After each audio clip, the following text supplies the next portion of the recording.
Hello students, welcome back to my channel learn with Parul. Hopefully आप सब अच्छे होंगे। मैं वीडियो स्टार्ट करने से पहले आपको एक चीज़ बोलना चाहती हूँ। सबसे पहले प्लीज़ मेरे चैनल को सब्सक्राइब कर लीजिए बेल आइकन पे क्लिक करके, ताकि आपको लेटेस्ट अपडेट्स मिलती रहें। मैं जो भी वीडियो अपलोड करती हूँ वो आपको टाइम टू टाइम मिलती रहे, ठीक है। और अच्छी लगे तो लाइक भी कर सकते हो, ज़रूरी नहीं है लेकिन अच्छी लगे तो आप लाइक कर सकते हो।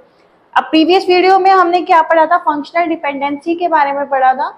फंक्शनल डिपेंडेंसी क्या होती है, उसके टाइप्स क्या होते हैं, ठीक है। अब आज हम उसकी कुछ प्रॉपर्टीज पढ़ने वाले हैं जो कि उसके ऊपर बेस्ड होती हैं। मैं एक बार रिपीट कर देती हूँ, फंक्शनल डिपेंडेंसी क्या होती थी हमारी, टू एट्रीब्यूट्स के बीच में, जब भी टू एट्रीब्यूट्स के बीच में रिलेशनशिप क्रिएट होता है तो वो क्या कहलाता था, फंक्शनल डिपेंडेंसी।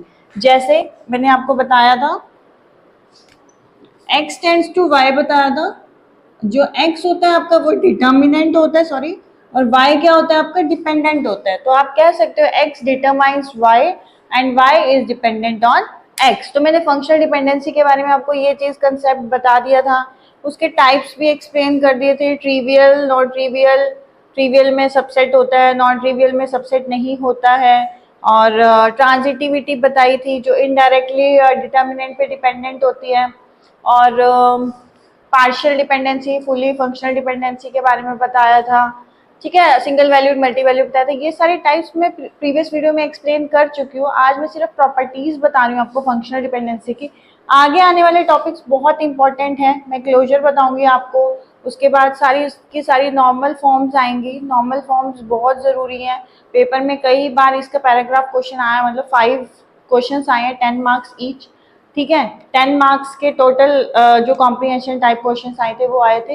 तो अगर इस टाइप के क्वेश्चंस आ जाते हैं तो हमें मार्क्स लेना क्या हो जाता है, इजी हो जाता है कि सिंगल टॉपिक में से अगर क्वेश्चन आ जाते हैं, अगर आप मान लो कीज के बारे में आ गया, अगर सिंगल क्वेश्चन मतलब 5 क्वेश्चन आ गए आपके कॉम्प्रिहेंशन बेस्ड, तो आपको जो मार्क्स लेने ईजी हो जाते हैं, ठीक है। तो जो आने वाले टॉपिक्स हैं वो आपको मैं कराऊंगी, बहुत इंपॉर्टेंट है, लेकिन उन टॉपिक्स के लिए भी आपको ये प्रीवियस टॉपिक्स आने ज़रूरी हैं। तो आप इनकी वीडियोस भी अच्छे से देख लीजिए, नोट डाउन कर लीजिए, नोट्स बना लीजिए, ठीक है, ताकि आपको रिकॉल करना इजी हो जाए। अगर नोट्स नहीं भी बना रहे हो तो बार बार वीडियो देख लेना और रिकॉल हो ही जाएगा, ठीक है। अब मैं प्रॉपर्टीज बता रही हूँ आपको। सबसे पहली प्रॉपर्टी होती है रिफ्लेक्सिविटी। रिफ्लेक्सिविटी बोलो, रिफ्लेक्सिविटी बोलो, आपने ये मैथ्स में पढ़ा ही हुआ है, रिफ्लेक्सिव वर्ड तो पढ़ा ही हुआ है। अब इसमें क्या कहता है ये, अगर y सबसेट है x का, आपने ट्रिवियल का कंसेप्ट पढ़ा था ना, ट्रिवियल के कंसेप्ट में क्या था, y is a subset of x, x tends to y के अंदर अगर y इसका सबसेट है तो कौन सी डिपेंडेंसी थी, ट्रिवियल डिपेंडेंसी थी। तो वही चीज क्या है आपकी रिफ्लेक्सिविटी के अंदर आएगा, ठीक है। ट्रांजिटिविटी भी हमने पढ़ी थी। ये सारे वर्ड्स हम ऑलरेडी पढ़ चुके हैं फंक्शनल डिपेंडेंसी के टाइप में। मैं फिर भी आपको बार बार ये बता रही हूँ, रिकॉल भी करा दूंगी कि कैसे हमने लर्न किया था, कैसे मैंने आपको समझाया था। अब ट्रांजिटिविटी क्या होती है, ट्रांजिटिविटी मैंने कल एक एग्जाम्पल लिया था, अगर A टेंड्स टू B है, B टेंड्स टू C है, तो A टेंड्स टू C होगा। तो A क्या है आपका, इनडायरेक्टली C को डिटरमाइन कर रहा है, और C इनडायरेक्टली डिपेंडेंट है किस पे, A पे, ठीक है। मैंने एग्जाम्पल भी मैं आपको बताती हूँ क्या दिया था। रोल नंबर से सेमेस्टर था, सेमेस्टर से हॉस्टल था, और रोल नंबर से डायरेक्ट हॉस्टल था। तो ट्रांजिटिविटी थी यहाँ से यहाँ, यहाँ से यहाँ, और यहाँ से यहाँ। ये एग्जाम्पल मैंने कल दिया था आपको टाइप के अंदर, ठीक है। तो ट्रांजिटिविटी प्रॉपर्टी होती है इसकी फंक्शनल डिपेंडेंसी की। नेक्स्ट आपका आता है यूनियन। यूनियन भी आप मैथ्स में पढ़ चुके हो। यूनियन का मतलब क्या होता है, सारे के सारे, यूनिवर्सल, यूनिवर्सल वैल्यू को क्या बोलते हो आप, यूनियन ही बोलते हो ना। तो अब यहाँ पे देखो, यूनियन में क्या कह रहा है, अगर x टेंड्स टू y है और x टेंड्स टू z है, तो यूनियन का मतलब क्या होता है, इन दोनों को कंबाइन कर दो, तो x टेंड्स टू क्या हो जाएगा, yz हो जाएगा। आपने दोनों को जोड़ दिया ना। तो यूनियन का मतलब ही क्या होता है, कंबाइन करना, यूनिवर्सल वैल्यू को लेके आना, ठीक है। नेक्स्ट आपका आता है ऑग्यूमेंटेशन। ऑग्यूमेंटेशन का क्या मतलब होता है, अगर आप वेरिएबल के साथ कुछ भी ऐड कर देते हो, कुछ भी ऐड कर देते हो दोनों साइड पे, तो वो क्या होगा, इक्वल रेशियो में होगा।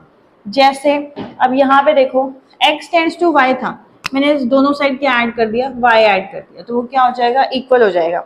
जैसे आप मैथ्स में करते हो ना कि multiply by something and divide by same number. Suppose अगर मैं 4 की मल्टीप्लाई 2 से करूँ और 2 से डिवाइड करूँ तो ये क्या बनेगा, यही नंबर बन जाएगा ना। तो वही प्रॉपर्टी होगी यहाँ पे, आप दोनों साइड सेम नंबर से अगर मल्टीप्लाई कर देते हो, सेम वेरिएबल से मल्टीप्लाई कर देते हो तो वही रहेगा, इक्विवेलेंट ही रहेगा। नेक्स्ट आपका आता है डीकम्पोजिशन। ये सारे मैथ्स के ही हैं, डिस्क्रीट के भी पार्ट में आ जाएंगे ये आपकी प्रॉपर्टीज। ये प्रॉपर्टीज बहुत जगह आएंगी, ठीक है। नेक्स्ट आपका आता है डीकम्पोजिशन। डीकम्पोजिशन का मतलब क्या होता है, तोड़ देना, ठीक है। डिस्क्रीट के अंदर भी आपका ये सारी की सारी प्रॉपर्टी मैं आपको पढ़ाऊंगी, डिजिटल के अंदर भी प्रॉपर्टीज आएंगी ये, ठीक है। अब डीकम्पोजिशन का मतलब होता है x tends to y z है, तो इसे क्या करना है, अलग अलग करना है। x टेंड्स टू y को अलग कर दो, x टेंड्स टू z को अलग कर दो, ये क्या हो जाएगा आपका, डीकम्पोज हो जाएगा, ठीक है। डीकम्पोजिशन का मतलब समझ में आया कि हमने वैल्यूज को क्या कर दिया, डिस्ट्रीब्यूट कर दिया, वैल्यूज को अलग अलग कर दिया। नेक्स्ट आपका आता है कंपोजिशन। कंपोजिशन इसका क्या हो जाएगा, बिल्कुल अपोजिट हो जाएगा। अब डीकम्पोजिशन में आपने तोड़ा था, कंपोजिशन में आप क्या कर दोगे, जोड़ दोगे। अब कंपोजिशन में देखो क्या है, x टेंड्स टू y है, z टेंड्स टू w है, तो लेफ्ट हैंड साइड को जोड़ दो, राइट हैंड साइड से जोड़ दो, तो क्या हो जाएगा, x z tends to y w। समझ में आ गया कंपोजिशन कैसे करनी है, आपने लेफ्ट हैंड साइड वालों को आपस में कंबाइन करना है और राइट हैंड साइड वालों को आपस में कंबाइन करना है, तो वो आपकी कैसी प्रॉपर्टी हो जाएगी, कंपोजिशन प्रॉपर्टी हो जाएगी, ठीक है। समझ में आ गया इतना आपको। नेक्स्ट आपका आता है स्यूडो ट्रांजिटिविटी। स्यूडो ट्रांजिटिविटी का मतलब क्या होता है, ट्रांजिटिविटी बट फॉल्स ट्रांजिटिविटी, मतलब इनडायरेक्टली तो हम जा रहे हैं लेकिन कैसे ट्रांजिटिविटी, फॉल्स ट्रांजिटिविटी। अब यहाँ पे देखो x टेंड्स टू अगर y है, w y टेंड्स टू अगर z है, समझ में आया। अब ये y दोनों में कॉमन आ रहा है ना कॉमन में, इसे स्किप कर दो आप दोनों से। जैसे आप क्या करते हो, अगर मान लो इक्वल टू के इधर 2 है इधर 2 है, तो आपस में आप इसे कट कर सकते हो ना, क्योंकि उधर जाके क्या जाएगा, वो डिवाइड में ही जाएगा। तो ये y को छोड़ दो, तो ये दोनों लेफ्ट हैंड साइड जोड़ दो, x w tends to z। ये आपकी कैसी प्रॉपर्टी हो जाएगी, स्यूडो ट्रांजिटिविटी, ठीक है। समझ में आ गया आपको।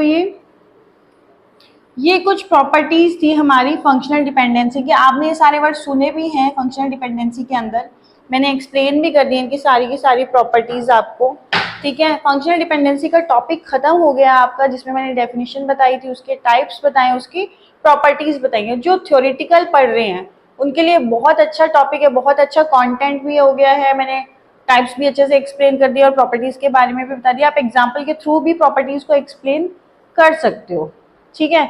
और जो न्यूमेरिकल पढ़ रहे हैं, मतलब कॉम्पिटिटिव एग्जाम के लिए पढ़ रहे हैं, उनके लिए भी एक आधी प्रॉपर्टी में कई बार मैच द फॉलोइंग में आ जाती है आपकी प्रॉपर्टीज, ठीक है। और एट्रीब्यूट्स के बारे में पूछ लेते हैं, या फिर फंक्शनल डिपेंडेंसी के टाइप्स के बारे में भी पूछ लेते हैं, ठीक है। मैं एक टॉपिक और आपको कवर करा दूंगी नेक्स्ट वीडियो में, उसके बाद मैं क्वेश्चनियर डालूंगी इन्हीं सभी वीडियोस का, जो हमने आफ्टर कीज जो भी हमने टॉपिक्स पढ़े हैं उन सब के भी मैं एक कॉमन क्वेश्चनियर डाल दूंगी जो प्रीवियस ईयर के हैं, ठीक है। आज के लिए इतना ही करते हैं, नेक्स्ट वीडियो में आपको नेक्स्ट टॉपिक अपलोड कर दूंगी, ठीक है। और मेरी वीडियो अच्छी लगी है तो आपको क्या करना है, मेरी वीडियो को लाइक करना है और मेरे चैनल को सब्सक्राइब करना है।